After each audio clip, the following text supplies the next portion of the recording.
Assalamualaikum warahmatullahi wabarakatuh. Dan salam kemerdekaan buat semua. Memetik kata-kata mantan Perdana Menteri Malaysia Tun Dr. Mahathir bin Mohamad pernah mengingatkan bahawa tanpa semangat patriotik, kita tidak dapat bertahan dan mengekalkan hak kita. Kemungkinannya Malaysia akan tinggal nama dalam sejarah cuma. Terima kasih kepada saudara pimpinan Majlis Kombinasi Intelektual Kehakiman Berwisi, Div-Div Kehormatan yang dihormati. Seterusnya, hadirin pewaris bangsa yang saya muliakan. Hadirin sekalian, berdirinya saya di pentas ini dengan penuh iltizam ingin menyebarkan sedikit dogma yang berpandukan tinta dan wacana para sarjana melalui mauduk pidato saya pembentukan remaja yang patriotik dan prihatin tanggungjawab bersama. Tajuk ini amat bertepatan dengan tema Hari Kemerdekaan kita pada kali ke-64 iaitu Malaysia Prihatin. Remaja merujuk kepada individu yang berumur lingkungan 12 hingga 25 tahun, manakala frasa patriotik yang berasal daripada perkataan Greek. Patris yang bermaksud perasaan dan semangat cinta akan negara dan sanggup bersedia berkorban untuk mempertahankan tanah air tercinta. Frasa prihatin pula membawa maksud mengambil berat dan memberikan perhatian yang penuh terhadap sesuatu perkara. Tanggungjawab bersama saya takrifkan sebagai peranan yang perlu dilaksanakan oleh semua pihak di Malaysia secara bersinergi. Ijmalnya, saya ingin membawa anda semua untuk sama-sama kita fahami akan langkah-langkah yang dapat kita laksanakan bagi membentuk generasi muda yang cinta akan tanah air dan mengambil cakna terhadap negara. Pragmatik Dewan sekalian, mantan Presiden Indonesia Soekarno pernah berkata, berikan aku 10 orang tua dan aku hanya mampu menggoncangkan perahu yang terlangkup. Namun, berikan aku 10 orang pemuda dan aku akan mampu menakluki dunia. Lantas, ayolah bersama-sama saya kita rungkai satu persatu prakarsa ke arah melahirkan golongan patriot muda yang berwibawa menerusi 3 prima kata. Inspirasi Mahakaya. 1. Pertama, peranan ibu bapa dalam mendidik anak-anak mencintai negara. Mungkin kini sudah begitu lama untuk kita bangkitkan, untuk kita ungkitkan betapa untuk kita bangun meratapi muram durja, meratapi bumi keanggungan bumi para meswara yang gugur rebah di mamah penjajah durjana. Namun hakikatnya manusia tidak mungkin mengetahui, tidak akan mungkin memahami serta mengaplikasikan hal tersebut. Lantas, perlu bagi ibu bapa sebagai tonjak keluarga untuk mendedahkan kepada anak-anak dengan bahan bacaan sejarah negara. Alangkah manisnya apabila anak-anak kita menjadikan Dato' Ons Jaafar sebagai idola dan bukannya kumpulan K-pop yang muncul seperti cendawan tumbuh selepas hujan. Dan alangkah indahnya apabila kanak-kanak kecil yang baru berdikit mengatur kata namun sudah petah bercerita tentang rombongan merdeka. Dan alangkah seronoknya andai anak-anak muda kita lebih senang membincangkan strategi perjuangan Tunku Abdul Rahman dan bukannya mengatur strategi dalam permainan video yang melalaikan.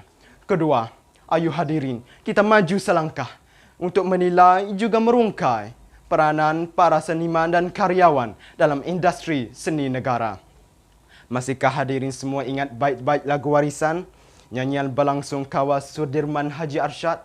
Masihkah terbayang di mata anda saat Lieutenant Adnan Saidi, lakonan Hairi Osman yang ditikam berkali-kali dengan bayonet oleh tentera Jepun? Semuanya cukup untuk membakar semara api di dada, menyemarak semangat yang membara. Cuma satu suara yang bergema di dalam diri kita. Aku bangga menjadi rakyat Malaysia. Aku bangga menjadi anak Malaysia. Kalaulah dengan serba kemudahan yang serba kekurangan pada tahun 90-an, pun kita mampu menghasilkan filem Lieutenant Adnan, Bukit Kepong, Anak Satria dan sebagainya. Kenapa tidak pada hari ini? Kita giatkan lagi penerbitan filem-filem nasionalisme dan lagu-lagu patriotik. Hakikatnya, inilah langkah paling proaktif untuk mendekati serta menyelami hati budi generasi Y yang sukakan hiburan. Sidang saksi bermisi saudara dan saudari. Ketiga, penggumbalan undang-undang yang lebih ketat untuk memelihara maruah negara menjelang sambutan Jubli Perak Kemerdekaan Negara. Pada tahun 2007 yang lalu, seorang pelajar Malaysia yang sedang menuntut di Taiwan seolah-olah meretap keharmonian yang kita kecapi selama ini apabila mereka memuat naik video yang menghina lagu negaraku, menghina lagu kebangsaan kita. Ayuh kita renung bersama saya, saudara dan saudari. Andainya Allahyarham Tunku Abdul Rahman masih bersama dengan kita, apa kata beliau? Mungkinkah akan menitiskan air mata bapa kemerdekaan negara? Di sinilah perlunya kita merangka pelan tindakan terhadap segelintir golongan muda yang cuba untuk mencemarkan keamanan dan keharmonian negara kita yang kita kecapi selama ini.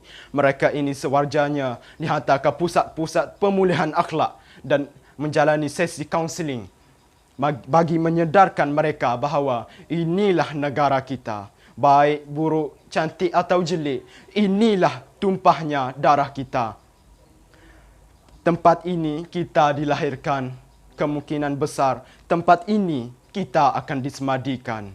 Hadirin sekalian, pada penghujung bicara saya, jelas tertera tatkala kita jadikan nilai patriotik dan keprihatinan sebagai budaya dan pegangan, maka impaknya bangsa yang dulu tertiarap di mamah kini kembali tegak bermaruah sebagai remaja yang cinta akan negara. Maka bangkitlah untuk menyambung warisan kemerdekaan negara dengan sentiasa mengambil berat tentang isu yang berlaku di sekeliling dan bukannya seperti katak di bawah tempurung yang hanya merugikan diri sendiri dan negara kelak.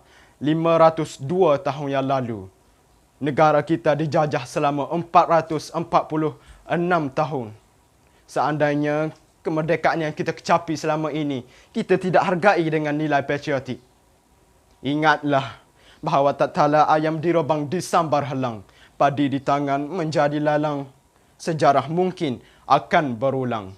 Sekian, terima kasih.